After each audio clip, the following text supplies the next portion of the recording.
Some Pierre. As we wrap up Youth Month, South Africa's youth are facing a bleak future. South Africa is experiencing a massive crisis of unemployment amongst a whopping 32.6% of the population, while the statistics among the youth stand at a record high of 63.3%, and this is according to Stats SA.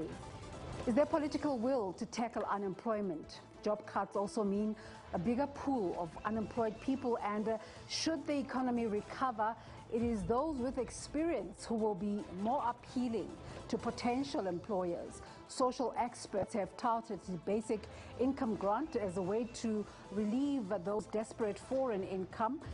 Is the basic income grant provided, will it provide the answer to joblessness in the immediate future? We're asking this question tonight as we ask, is government doing enough to tackle unemployment? Let's welcome our guest, Krystal Duncan Williams. She is the project lead at Youth Capital, a youth-led advocacy campaign to reduce youth unemployment through the implementation of a shared agenda. We also have Amanda Rinquest. She's the National Education and Training Manager at Black Sash. Ladies, thank you so much for making the time to join us today. I'm sure you have had a month to engage with these devastating numbers, but in response to those bleak youth employment figures, government is now talking about the national youth policy in an effort to strengthen youth development and placing young people in jobs. Have you been able to look at these proposals, and what are your thoughts? Krystal, let's start with you. Thanks so much, Desiree. So I think, it's important to note that government has been making many initiatives over the last few years. And just recently at Youth Day, the president spoke about the Presidential Youth Employment Intervention, which actually he launched in SONA 2020. But with COVID, it kind of got lost, I think, in the response to the pandemic. And so there's been a renewed energy and vigor around this plan. And particularly what he was launching with Youth Day is the SA Youth.mobi network. That's supposed to be a network of networks that's connecting young people to learning and earning opportunities. And I think if we look at all these interventions, we can see that there is definitely political will from government, but I think the reason that these policies have failed to really make any kind of dent is because they've all been top-down. They haven't really taken into account the lived experiences of young people, and they haven't looked to learn from what existing knowledge exists in the sector. There are thousands of youth development organizations that have been working with young people to equip them to step into the world of work. And yet government doesn't seem to be drawing on the experiences that sit within the sector in order to tailor-make these plans and make sure that the implementation of these policies is aligned with what is happening on the ground and the realities of what it's like to be a young person in South Africa in 2021. It is a huge concern that government is not responding to current needs, as you say, Krystal. But Amanda, let's bring you in here. Some of the proposals that are proposed in the National Youth Policy, which is spearheaded by the Department of Women, Youth and People Living with Disabilities, is to abolish the requirement for experience for entry-level jobs, to enable more youth to enter the labor market. They want to create a national pathway to management, equip young people with skills in key growth sectors. Are these going to help? Firstly, thank you so much, Desiree, for having the Black Sash on the Full View.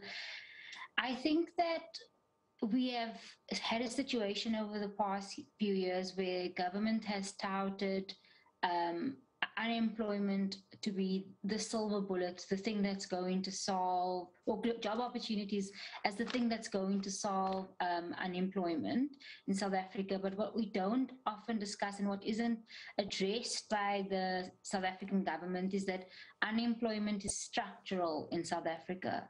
So you can have as many policies, and you can have the Yes Initiative, and you can have EPWN workers, but all of those things are unsustainable because the structural issue of our economy, our shrinking economy, our junk status, all of that means that unemployment, the jobs do not exist, that there will never be enough jobs to meet the number of unemployed people in South Africa, which I think is at 11 million now. And so we've put jobs or job creation as the answer to the youth crisis, but it's simply not true to think that. Yep. So another thing that is touted with this national youth policy is that the NYDA and the Department of Small Business implement grant funding, almost like an introduction of a new basic income grant aimed at specifically at the country's unemployed youth. Black Sash has been calling for the revival of grants similar to the ones, an incentive similar to the COVID-19 Social Relief of Distress Fund. Would something like this work, Amanda? Well, the Black Sash is, of course, very much in favor of expanding social assistance. So what the Black Sash has been calling for, which is semi in line with what Minister Mashabane has been saying, is that we must reinstate the 350 Rand Social Relief of Distress grant, and it must be increased for the immediate. It should at least be increased to the food poverty line, which is 585. And if the government is, as it's always going to say, there are austerity measures, we cannot afford it, then I do think, I mean, first prize is for everyone to be getting a grant, but the idea that we need to have a phased-in approach could possibly work, and those should be then targeted at 18 to 24 years.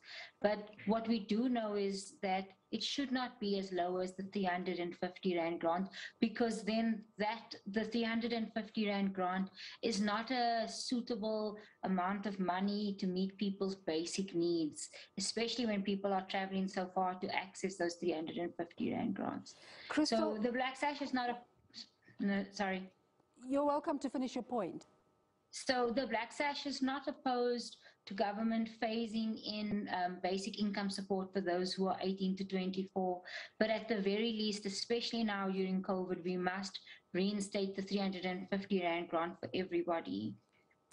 Krystal, how's Youth Capital engaging with this mooted basic income grant for young people in South Africa? So at Youth Capital, we're of the similar opinion as the Black Sash, as Amanda's pointed out, that we accept the government might not be able to, roll it out to everybody. And if there is going to be a phased approach, then young job seekers should be at the top of the list. We know also from the data around the NIDSCRAM survey and other similar surveys conducted during COVID, that the people that have been the most impacted by the pandemic are young Black females. We know that there's a gender dynamic to work seeking in this country.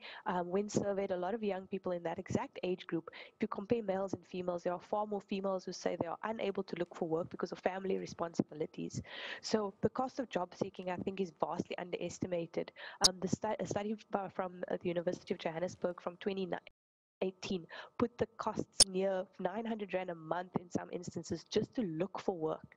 And that's mostly data and transport.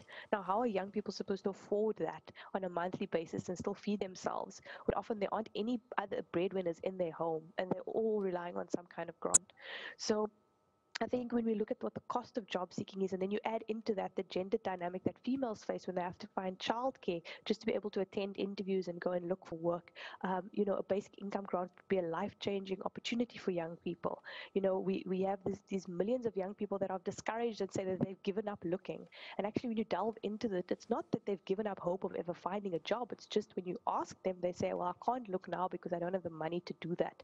And a basic income grant could go a long way to doing that. Another thing is to zero rate all of the platforms where young people access job opportunities, and this is what the government's trying to do with the SAYouth.mobi platform, which is zero rated. It's got online learning material for young people, and it's connecting them to learning and earning opportunities, and they can access that through an app without it costing them any data. Other things we can look at is a transport stipend or some kind of card that young people can have to access transport at a reduced fee, as we know that this also adds to their job seeking costs. It's amazing the many aspects and elements and dynamics that you've mentioned in that one answer, but we'll continue to have the conversation. You're watching Unfiltered. We're talking about youth employment in South Africa, or unemployment, as we wrap up Youth Month. Let's take a break. We'll be back in a moment.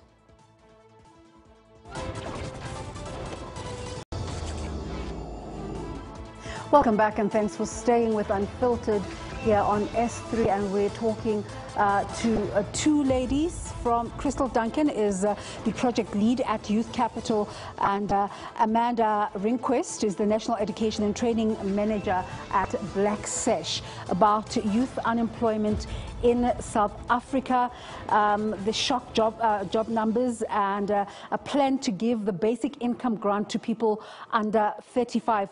Ladies, both agree that the income grant is a good idea, but let's talk about the National Youth Development Agency being the implementing agent with all its problems that it's facing itself. Is that a good idea? Krystal, let's start with you. So I think that the mandate of the NYDA has been a little bit scattered, and I think that's why the NYDA Amendment Bill is a welcome policy change from our point of view. The NYDA needs to be more structured in its approach. I think traditionally it's just been seen as a funder for entrepreneurs and small businesses, and this alone is not a silver bullet for youth unemployment in this country. We need to understand that young people are on a journey from their school journey all the way through to their transitioning period into finding earning opportunities and creating sustainable livelihoods for themselves. And the NYDA should really be coordinating all of the government's work around that entire journey, and to focus on only one section will obviously leave many young people out in the cold and not have their needs addressed. So I think the NYDA has been plagued by many problems before, but the new board appointment process has been a lot more transparent. We're hopeful that the new board will represent the views of young people and won't have any political and ulterior motives. And really try to guide the NYDA towards its strategic objective, coordinating government departments which notoriously do not work well together. And this, I think, is the downfall of a lot of youth development in this country, is that government departments do not speak well to each other when it comes to youth development, and the NYDA should really be coordinating that. And then secondly, that the NYDA includes youth participation in its decisions in a meaningful way and not a tokenistic way, and finds ways of engaging with young people across the heterogeneity of youth in this country. So, Amanda, should the grant materialize, who is the correct implementing agent? Well, I can't speak to the NYDA, but what I can speak to is the issues that we've seen that the Black Sash has monitored with respect to the 350 SRD grant, and what the biggest crisis that we've seen in it is one of the biggest crises we've seen is that government departments do not, their systems and their databases do not speak to each other, and what this has resulted in is many people being excluded from the grant because there's a SARS list that is outdated and has them still listed as earning income, or there's a UIF list from the Department of Labor that is outdated and has people listed as still receiving UIF, or NSFAS, or various other government databases. Home Affairs has people listed as not having an ID, or people who are dead have been claiming the 350 rand grant. And so what we do know is that firstly, the government needs to sort out its internal communications and its internal databases and make sure that those are correct before we want to give it to a new state-owned entity or state-owned agency to run. But the second thing is that we want to create a capable state. And a capable state means that the Department of Social Development, who is responsible or is the custodian of many of the rights in Section 27, such as the right to social assistance, is the department mandated to look after the social assistance needs of all South Africans, including the youth. And so they must be pushed to fulfill their mandate, including they must be pushed to implement a basic income grant for young people and for all South Africans. So we still think that this is the Department of Social Development and Minister Zulu's responsibility, alongside the Minister of Youth, Minister Mashavane, and also alongside the Finance Minister, Minister Mboweni, who needs to come to the party in terms of understanding the very important constitutional mandate of social assistance and of youth empowerment. Let's talk about low-hanging fruit. The policy proposals talk about industries that have a high absorption capacity that have been prioritized for employing young people, and they talk about the agricultural sector, tourism, mining, and the oceans economy. Do you agree with their session that employment can be created here? But also last week, President Cyril Ramaphosa was launching the National Ports Authority, talking about reforms to improve efficiencies at ports and boosting investment. He spoke about the potential of this space to create immediate jobs. Are you in agreement with this, and or do you have different thoughts about where young people can immediately be employed and where we can start to see results in terms of an improvement in employment for young people? Krystal? So I think, the mistake we make when we speak about employment is we assume that if there were jobs available, suddenly all the 9 million young people who are not in employment, educational training will be absorbed. If I waved a magic wand and created 9 million jobs tomorrow, I guarantee you that those 9 million people, the majority of them would not be able to successfully step into those jobs and fulfill that what is required in the world of work, because our education system is failing to provide young people with basic communication skills and soft skills. When you speak to employers and they speak about young people who come into the workplace, the soft skills that are lacking in young people are the reasons that many of them start a job and drop out, or the reasons why employers are hesitant to hire young people. And so I think if we want to talk about these sectors, then we have to speak about it as a pipeline. We have to have ways of mentoring young people. We can't expect them to just walk into these opportunities. I think the tourism sector is questionable in COVID, and with how slow our vaccination program is going, when we're going to be able to open up to a full tourism industry again is highly questionable. And some of the other sectors, we speak about agriculture. I do think there's lots of potential there. But I think what we need to speak about is who is going to mentor these young people. We need older people who have experience to commit to walking the journey with a young person and understanding what it's like to be that young person, and creating a space where that young person can come in and say, I'm really struggling to get to work every day because the money you've given me barely covers my transport, and I still have to put food on the table at home, etc., etc. And we hear these stories of young people who are too scared to come forward, and so they just stop going to the job, and they just lose the job because they can't speak about their experiences and they feel misunderstood by employers. So I think, creating these economic opportunities is obviously paramount to reducing youth unemployment, but we have to equip young people for the world of work, and we aren't doing a very good job with that. The syllabus, the life orientation syllabus, in my opinion, is a missed opportunity. We have young people in high schools for 5 years doing this subject, but it's not really imparting any skills to them to equip them for life after school. Amanda, we have to take a break, but I'm going to ask you to just gather your thoughts around the same question, which we will deal with when we get back in our conversation about the National Youth Policy and the mooted idea to bring about a basic income grant for people under 35. You're watching Unfiltered. Let's take a break. Welcome back. As we wrap up Youth Month in South Africa, we're looking at the National Youth Policy and the mooted effort to bring about a comprehensive basic income grant for young people. Amanda, before we went to break, we were talking about those industries that are said to have a high absorption capacity and can immediately start to employ young people, including agriculture, tourism, mining, and the oceans economy. Are you in agreement with this, or do you have a different outlook? I think that those are very hopeful ideals from the president, and those are in theory very, very good, and we want to have as many people employed as possible.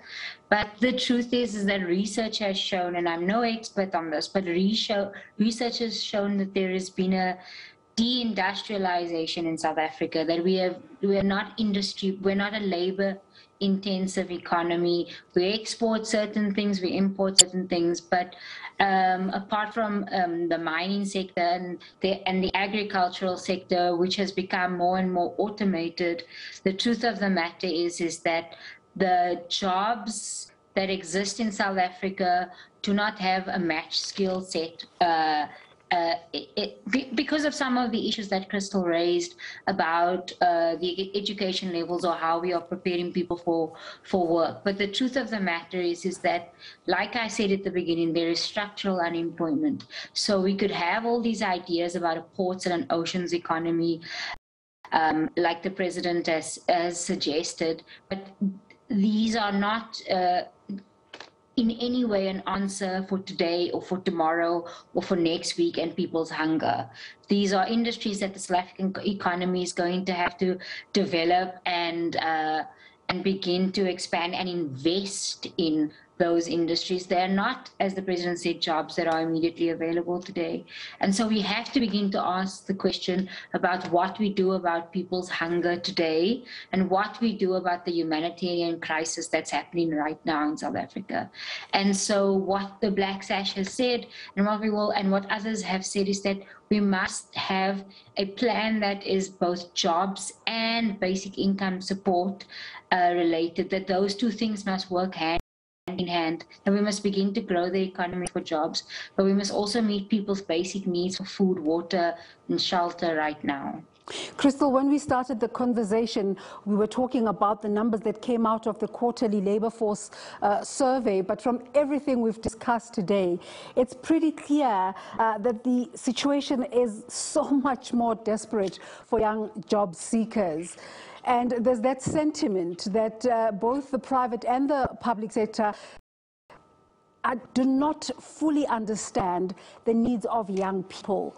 With all the engagements you have with the young people you're exposed to, what do young people need in order to advance their status in terms of employability? Thanks so much. And I think for anyone tuning in, I think you should go and check out our 10 action plan, youthcapital.co.za, because we've got a very comprehensive list of what we think the 10 big things are that young people need. But for the sake of time, I'm going to summarize here. Young people need to be supported in their